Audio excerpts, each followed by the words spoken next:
Hello everyone. तो देखो अभी स्टैटिस्टिकल हाइपोथेसिस टेस्टिंग के बारे में आज इस वीडियो में बात करेंगे। This is going to be very interesting. This is the part 4 earlier in this series of statistics, especially geostatistics. So many things has been discussed.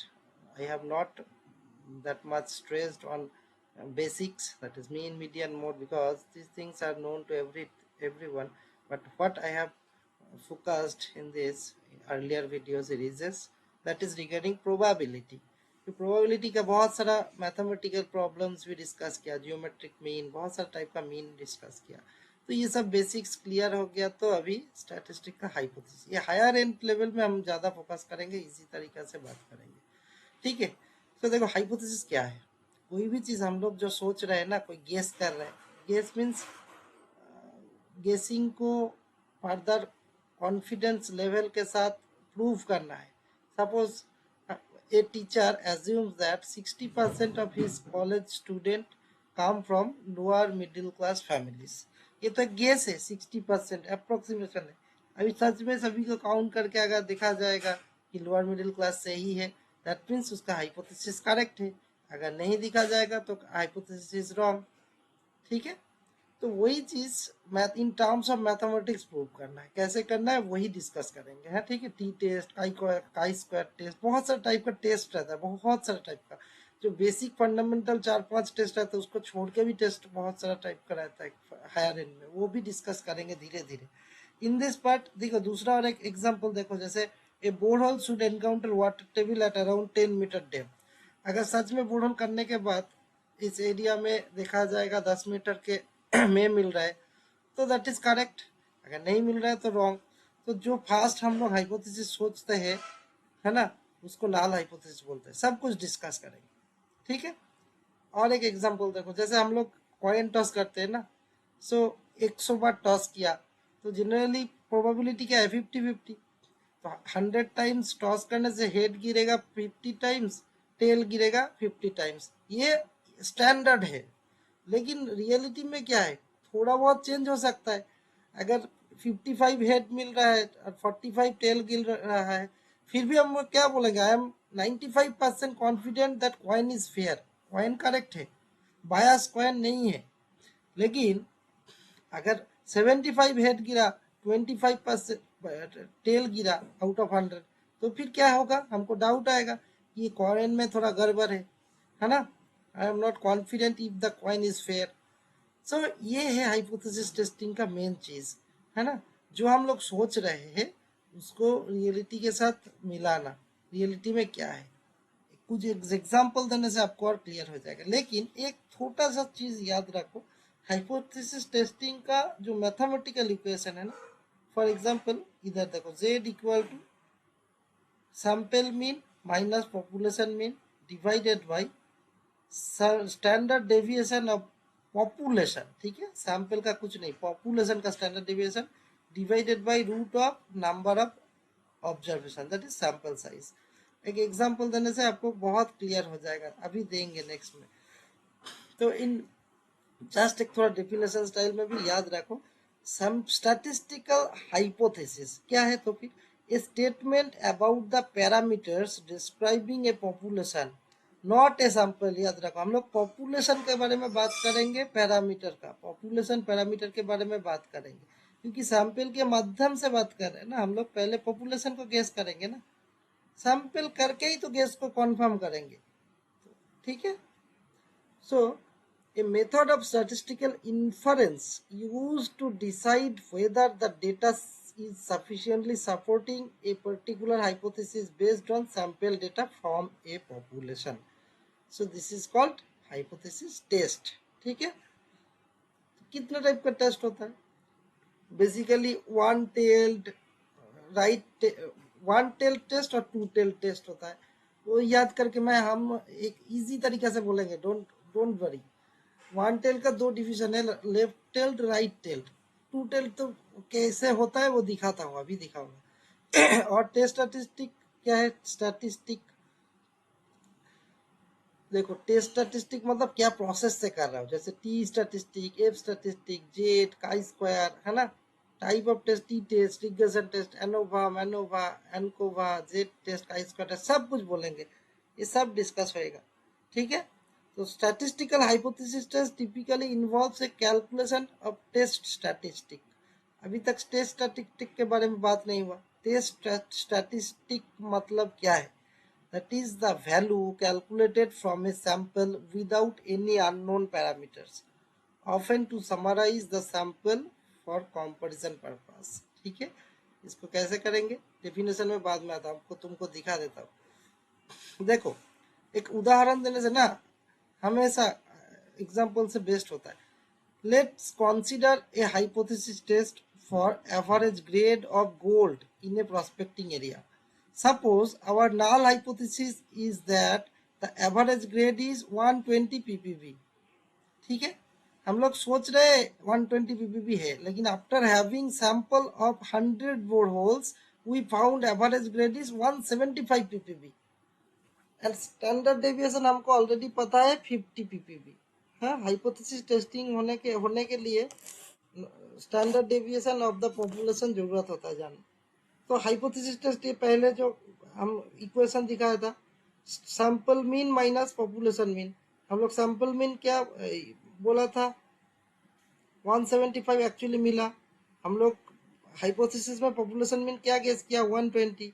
So 175 minus 120 करो, divided by क्या है, standard deviation by root of number of observation. Number of sample क्या है, 100 observation है, 100 board hole है ना। So root of 100, 50 by root of 100 मतलब 5 है ना, 50 बाई 10 मतलब 5, और इधर 175 माइनस 120 55, सो 11। सो 11 मतलब काफी हाई वैल्यू है ना। therefore we'll reject the null hypothesis as the z score is of 11 is very large, and it will conclude that there is evidence to suggest that average grade of gold is more than 120 ppb। हम लोग 120 ppb सोच रहे हैं, लेकिन reality में 175 मिल ही गया ना। सो ये इजी तरीका से समझाया। ठीक है, देखो तो फिर क्या है, फंडामेंटली क्या समझ रहे हो, हाइपोथेसिस टेस्ट के लिए एक नल हाइपोथेसिस जो प्रिलिमिनरी हम लोग सोच रहे हैं ना, उसको नल हाइपोथेसिस बोलते हैं, denoted by H0। It states that no significant difference. हम लोग क्या बोल रहे हैं, 120 ppb होना चाहिए। So population mean 120 ppb, null hypothesis तो फिर 120 ppb बोल रहा हूँ, तो सेम बोल रहा हूँ। लेकिन जो सेम बोल रहा हूँ वो करेक्ट है या रॉन्ग है वही तो देखना है। It refers to as status को always contains equal sign, H0 equal to μ1 equal to μ2। ठीक है, तो देखो हाइपोथेसिस टेस्टिंग का नल हाइपोथेसिस जो बोल रहा हूँ, जो पहले प्रेडिक्ट किया, वो हमेशा जरूरी नहीं कि आफ्टर टेस्ट वो करेक्ट आएगा। अगर गलत आएगा तो अल्टरनेटिव हाइपोथेसिस करेक्ट हो जाएगा। सो दो हाइपोथेसिस अदर यस और नो ना। सो नल हाइपोथेसिस को गलत प्रूव करने के लिए अल्टरनेट हाइपोथेसिस चाहिए। Alternate hypothesis is denoted by H1 और HA।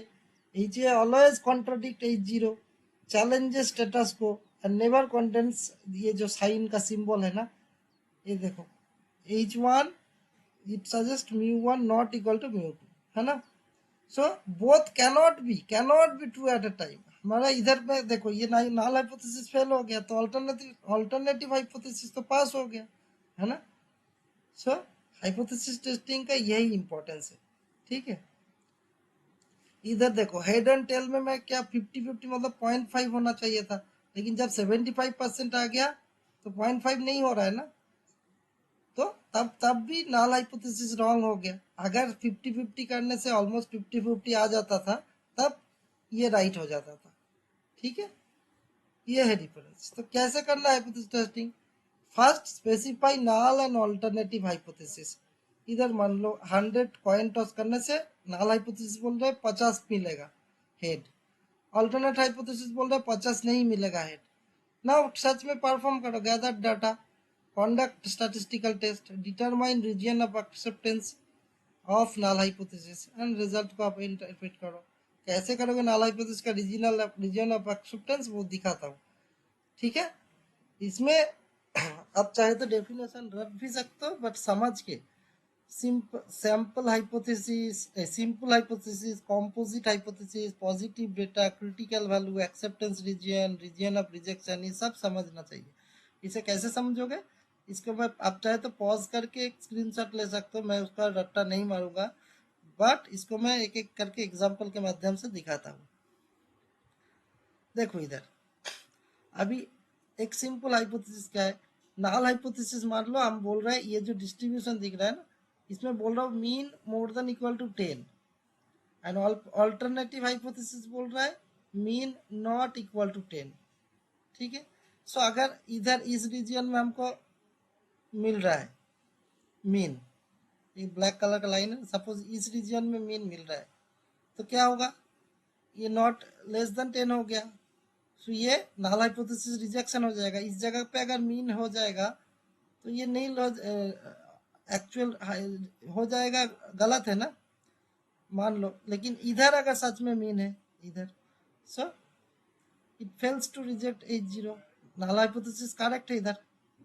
ये ग्रीन कलर का इसको भूल जाओ अभी के लिए, ठीक है, ये ग्रीन कलर का अभी के लिए भूल जाओ, एक पर्टिकुलर डिस्ट्रीब्यूशन में बोल रहा है मीन वैल्यू लेस देन 10। ठीक है, तो इसका इसका पैटर्न क्या होगा ना, कुछ भी हो, बेल शेप हो या ना हो, हमारा मीन से मतलब है। सो हम पहले सोच रहे हैं mean more than equal to 10, ये मान लो 10 का लाइन, ये लाइन 10 का लाइन है। ठीक है, सो इधर अगर सच में मीन हो रहा है मीन्स इट इज करेक्ट, और अगर नहीं हो रहा है तो नल हाइपोथेसिस इज रॉन्ग, इस जगह पे मीन हो रहा है। सो जिस बाउंड्री को 10 को बाउंड्री है ना, सो 10 वैल्यू को बोल रहा है क्रिटिकल वैल्यू। ठीक है, एंड इसको क्रिटिकल वैल्यू का बाहर जहाँ पे जो नल हाइपोथेसिस रिजेक्ट हो रहा है that is called rejection region. ठीक है, ये लेफ्ट टेल क्यों बोल रहा है, बिकॉज लेफ्ट साइड में है, जो नल हाइपोथेसिस का वैल्यू है उसको उसका रिस्पेक्ट में rejection region is situated in the left. Similarly right side में होने से रिजेक्शन तो क्या बोलोगे, राइट टेल्ड। इधर देखो null hypothesis says that mean less than equal to 10, and alternate hypothesis बोल रहा है मोर देन 10, है ना, ये तो मोर देन वैल्यू में चला गया, सो ये right tailed. And two tail distribution मतलब देखो alpha by two, alpha by two, alpha मतलब क्या है वो भी बोलेंगे। ठीक है, अल्फा का बारे में बात करेंगे। अल्फा को बोला जाता है, ये देखो अल्फा मीन्स टाइप 1 एरर, और बीटा मतलब टाइप 2 एरर। एरर दो टाइप का होता है, उसके बारे में बाद में बात करता हूँ। ठीक है, तो टू टेल टेस्ट क्या बोल रहा है, ओनली लेस देन भी नहीं, मोर देन भी नहीं, है ना। सो हमारा वैल्यू जब नल हाइपोथेसिस क्या बोल रहा है, तो फिर 10 मोर देन 10 होने से भी रिजेक्ट हो जाएगा, लेस देन -10 होने से भी रिजेक्ट हो जाएगा सपोज। ठीक है, तब क्या होगा, ये हो जाएगा rejection region both the side में। ठीक है, ये ब्रॉडली अंडरस्टैंडिंग के लिए समझ गया होगा। Now error type 1 type 2 error कैसे होता है, देखो सपोज कोई भी हाँ वाला, मैंने पॉजिटिव वे में हाँ बोल रहा हो, यस बोल रहा हो, तब भी रॉन्ग बोल रहे हो, वो वाला होता है टाइप 1 एरर। और कोई भी नेगेटिव बोल के एरर होने से टाइप 2 एरर। जैसे एक इनोसेंट आदमी को आप जेल करा दिया, ये गलती से हुआ, लेकिन वर्डिक्ट क्या हुआ, you are guilty, actually innocent है, यू आर गिल्टी हो गया ना, सो ये टाइप 1 एरर।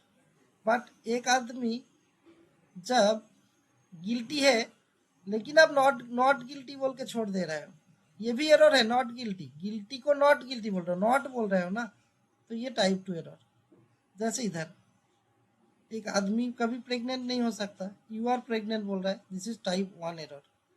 टाइप 2 एरर मतलब यू आर नॉट प्रेग्नेंट बोल रहा है, जो कि सच में प्रेग्नेंट है। जियोलॉजिकली भी देखो, एक्चुअली ओवरबर्डन ऊपर रहेगा, नीचे ओवर बॉडी रहेगा। आप जब बोल रहे दिस इज ओवरबर्डन, सो ये डेफिनेट करके गलती कर रहे हो, सो टाइप 1 एरर। एंड जब आप बोल रहे हो this is not over body, this is type 2 error. So type 1 and type 2 error जो है ना, it has and inverse relationship, ठीक है। तो the power of the study is probability of correctly detecting true effect or the probability of correctly rejecting null hypothesis, यही तो है power of 100% है, type 2 error minus error rate equal to 1 minus beta into 100, एक calculation है।